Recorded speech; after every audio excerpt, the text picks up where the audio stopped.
Nosotros sabemos cómo sacar a México de la decadencia. Va a depender de ti. Tenemos proyecto. 1. Rescatemos al Estado. El Estado está convertido en un comité al servicio de unos cuantos. En sentido estricto, hablando con la verdad, en México no hay democracia, porque la democracia es el gobierno del pueblo y para el pueblo. Lo que hay es una oligarquía, que significa el gobierno al servicio de unos pocos. Si hacemos valer la Constitución, sobre todo el artículo 27, vamos a poder rescatar bienes de la nación y del pueblo que se han entregado de manera ilegal a particulares, a nacionales y extranjeros. De Salinas a Fox entregaron 25 millones de hectáreas del territorio nacional a empresas mineras, sobre todo extranjeras, para la explotación del oro, de la plata, del cobre. Es decir, entregaron el 12% del territorio nacional. México tiene 200 millones de hectáreas. Lo que concesionaron, pues es del tamaño del estado de Chihuahua, que es el estado con más territorio en nuestro país, tiene 25 millones de hectáreas. Se llevan todas estas riquezas, no dejan beneficios, contaminan, pagan salarios de hambre. ¿Sabes cuánto pagan de impuestos las empresas mineras extranjeras? 5 pesos por hectárea al año. Por eso necesitamos rescatar los bienes de la nación, los bienes que son del pueblo, que esas riquezas se distribuyan con justicia, que no se queden, como ha venido sucediendo, en unas cuantas manos. 2, democratizar los medios de comunicación. El 75% de los mexicanos se va formando una opinión sobre la realidad nacional a través de lo que se les dice en la televisión. Y resulta que la televisión está concentrada en unas cuantas manos, en unas cuantas personas. Televisa está en manos de Roberto Hernández, de Balleres, Claudio X González, del Consejo Coordinador Empresarial, el que participó en la guerra sucia en contra de nosotros en el 2006. Germán Larrea, el de la Minera México. Es presidente del Consejo de Administración de Televisa, Pedro Aspe, secretario de Hacienda de Salinas, además de Azcárraga. Son los dueños de Televisa. En fin, los que tienen más poder económico son los dueños de la televisora más influyente en este país. Ellos son los que realmente mandan en el país. ¿Cómo se apoya esta oligarquía para hacer sus fechorías, para cometer todas esas atrocidades que han llevado a la destrucción a nuestro país, que llevan al empobrecimiento del pueblo? Pues se apoyan porque tienen el control de los medios de comunicación, no dominan con el ejército. La oligarquía no necesita usar la fuerza bruta, tienen el control de los medios de comunicación, tripulan la mente, tripulan el pensamiento de millones de mexicanos. Por eso hace falta que haya competencia, democratizar los medios de comunicación para que se escuchen todas las voces y de esta manera pues se tenga un mejor criterio. Hay muchas cosas que los ciudadanos no saben. Por ejemplo, han echado a andar toda una guerra sucia desde hace bastante tiempo, desde el desafuero en contra de nosotros para desprestigiarnos. Están empeñados en destruirnos políticamente, al mismo tiempo que ahora ya están proyectando a Peña Nieto, que va a ser el candidato de Televisa a la presidencia de la República. Ya la oligarquía tiene candidato, Salinas de Gortari es el jefe de campaña de Peña Nieto y Televisa la encargada de la propaganda, al mismo tiempo que a nosotros nos están haciendo a un lado y además nos atacan un día sí y el otro también. 3, crear una nueva economía. Ya está más que demostrado que la actual política económica no funciona. La han venido imponiendo desde hace 27 años. Claro, funciona para los potentados, funciona para la oligarquía. A ellos les ha ido muy bien, por eso no quieren que haya un cambio en materia de política económica, porque aunque le vaya mal al pueblo, aunque le vaya mal al país, a ellos siempre les va bien. Pero para la mayoría de los mexicanos, la política económica ha sido realmente un desastre. No ha habido crecimiento en la economía, no se han generado empleos. México se convirtió en el país del mundo que más mano de obra exporta al extranjero.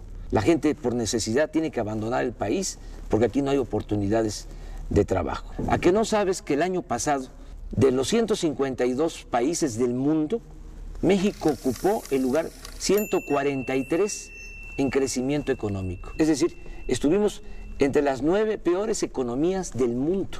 El año pasado también México fue el país de América con menos crecimiento económico y aunque parezca increíble, estuvimos abajo de Haití. en cuanto a crecimiento económico. Y aún así no quieren cambiar la política económica. ¿Qué proponemos? Impulsar actividades productivas, crear empleos, rescatar al campo del abandono, apoyar a los productores, ejidatarios, pequeños propietarios, lograr la autosuficiencia alimentaria, también desarrollar todo el sector energético. Es un absurdo que estemos vendiendo petróleo crudo en el extranjero y estemos comprando gasolinas o otros derivados. Es como si vendiéramos naranja y compráramos jugo de naranja. Tenemos que producir aquí las gasolinas, hacer las refinerías que hacen falta, fortalecer la industria petroquímica, todo esto para generar empleos en el país. No olvidemos, si hay producción hay empleo, hay bienestar, hay mercado, hay circulante, somos un país fuerte, soberano. 4.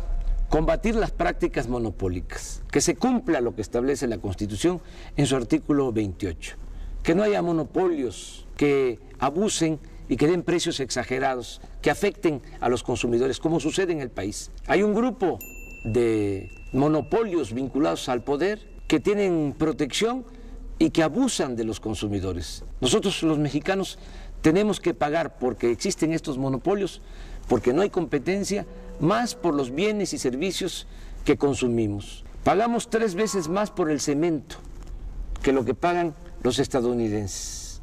Los mexicanos pagamos también mucho más por el teléfono, por la luz, por tarjetas de crédito, por créditos hipotecarios, por el servicio de internet, y todo porque existen los monopolios. Y hacemos la comparación con Estados Unidos, cuando allá el salario mínimo es 10 veces superior al salario mínimo en nuestro país.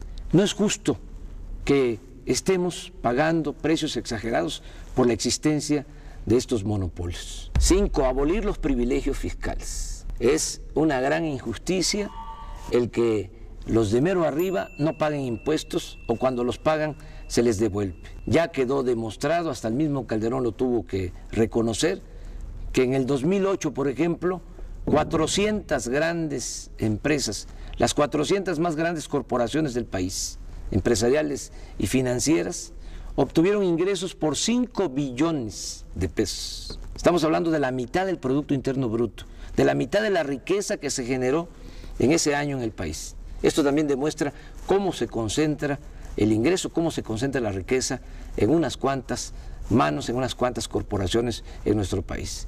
¿Cuánto pagaron de impuestos? El 1.7% de sus ingresos. Cuando un trabajador asalariado, un profesionista, un pequeño, mediano empresario, pequeño, mediano comerciante, paga hasta el 30% de impuestos sobre la renta. Que se termine con la llamada consolidación fiscal, con el hecho de que las operaciones millonarias en la Bolsa de Valores pues no pagan impuestos. Entonces, que se terminen con todos estos privilegios fiscales, que se cumpla lo que establece la Constitución, que los impuestos se cobren de manera progresiva, que pague más el que tiene más. Eso es justicia fiscal. 6. Austeridad republicana. Le cuesta mucho al pueblo mantener al gobierno. Es un gobierno mantenido y bueno para nada. No puede haber un gobierno rico con pueblo pobre. Es mucho el dinero del presupuesto que se destina a pagar sueldos elevadísimos a los altos funcionarios públicos. Y no solo sueldos, tienen atención médica privada, cajas de ahorro, muchas prestaciones. Cuesta 1.500 millones de pesos mantener toda la flotilla de aviones y de helicópteros de los altos funcionarios públicos. No puede ser que haya sueldos de 600,000 pesos mensuales. Es un insulto. Hay que hacer un ajuste. Estamos proponiendo un plan de austeridad republicana para ahorrar 200,000 millones de pesos en el presupuesto y destinar estos fondos al desarrollo económico y a garantizar el bienestar de la gente. Juárez decía que los funcionarios tenían que aprender a vivir en la justa medianía. 7. Fortalecer el sector energético. Todavía es tiempo de convertir al sector energético en palanca del desarrollo nacional, utilizar bien el petróleo, utilizar bien la industria eléctrica, todo lo que tiene que ver con el gas, que es tan importante. En el caso del petróleo, pues hay que explotarlo de manera racional. Como se han dedicado nada más a extraer petróleo para vender petróleo crudo al extranjero, ahora tenemos ya una crisis por falta de producción de petróleo. En el 2004, Durante el gobierno de Fox se alcanzó una producción petrolera de 3.400.000 barriles diarios. El año pasado ya la producción fue de 2.600.000 barriles. Es decir, en muy poco tiempo, estamos hablando de 4 o 5 años, se cayó la producción en 800.000 barriles diarios. Si sigue esta tendencia, en 3 o 4 años más vamos a estar produciendo 2 millones de barriles diarios. Y esto es muy grave porque entonces ya no vamos a tener excedentes. Eso es lo que necesitamos para nuestro consumo interno. Pero por si fuese poco, vamos a tener que seguir vendiendo petróleo crudo porque no tenemos refinerías en el país. Vamos a tener que seguir comprando la gasolina en el extranjero. Por eso es urgente destinar recursos a la exploración. Y no hace falta ir a las aguas profundas. En aguas someras, en los litorales de Veracruz, de Tabasco, de Campeche, hay petróleo suficiente, pero hay que invertir en exploración. Hace falta también ya decidirse a construir en serio las 3 o 4 refinerías que hacen falta para dejar de comprar la gasolina en el extranjero. Por nuestro movimiento se vio obligado el gobierno usurpador a decir que iban a construir una refinería. Ojalá y me equivoque, pero va a terminar el sexenio y no van a pegar un ladrillo. Son muy ineficientes, además no les importa el desarrollo de nuestro país. A ellos lo que les interesa son los negocios. En Pemex hay una gran corrupción y todo eso se tiene que terminar. Lo mismo en el caso de la industria eléctrica. Hay que revisar todos esos contratos que han entregado a empresas extranjeras para instalar plantas de generación de energía eléctrica en nuestro país. Estamos pagando la luz a precios muy elevados porque la Comisión Federal de Electricidad está comprando toda la energía eléctrica a empresas extranjeras. El 40% de la luz que consumimos ya se está comprando a empresas extranjeras. 8. Alcanzar la soberanía alimentaria. Tenemos que producir los alimentos que consumimos, dejar de comprar maíz, frijol, arroz, leche, carne de cerdo, carne de res, desechos de pollo en el extranjero. Es un absurdo que se haya abandonado el campo y que no estemos produciendo lo que consumimos. El año pasado, a pesar de la recesión económica, se tuvieron que destinar 16,000 millones de dólares para comprar alimentos en el extranjero, cuando podríamos estarlos produciendo en nuestro país, además generando empleos, evitando de que la gente tenga que irse a buscar trabajo a Estados Unidos. Se está despoblando el campo. También tenemos que apoyar la producción de autoconsumo. Millones de campesinos pobres, indígenas, viven de lo que producen, de la economía de autoconsumo.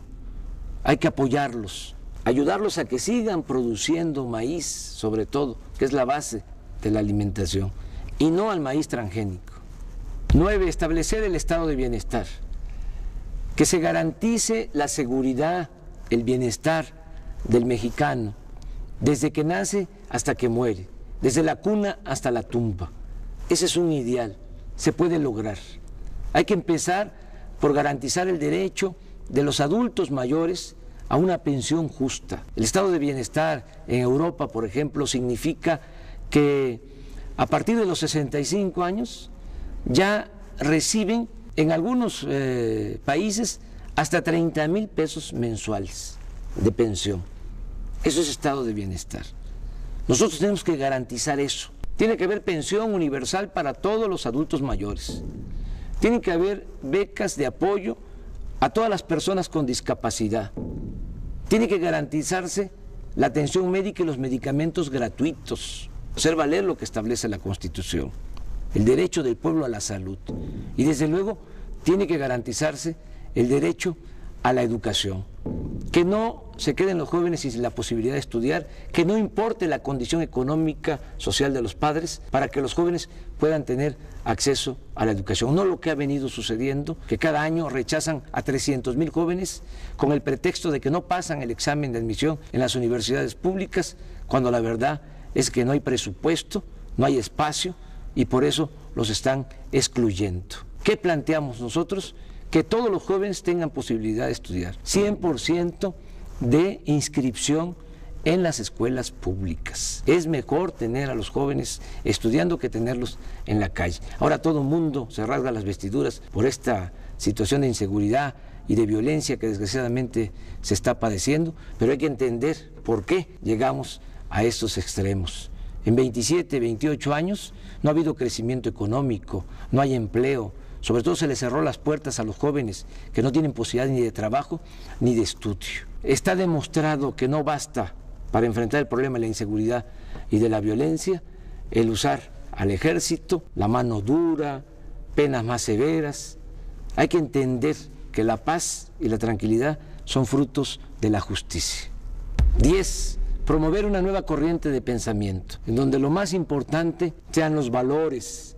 Esta crisis que estamos padeciendo, esta decadencia, no es nada más económica, política, social, es también de pérdida de valores. Por eso hay que impulsar un nuevo estilo de vida, en donde la mujer, el hombre, valgan por su trabajo, por su generosidad, valgan por sus acciones solidarias, fraternas, no como lo que sucede actualmente, que solo vale el que tiene, y el dinero siempre se impone, siempre aplasta, siempre domina a la dignidad, a los principios. Afortunadamente, en el México profundo, en nuestro pueblo, hay muchos valores que hay que exaltar, hay que recoger todos esos valores, toda esa reserva de valores que hay en nuestro pueblo para regenerar la vida pública en nuestro país.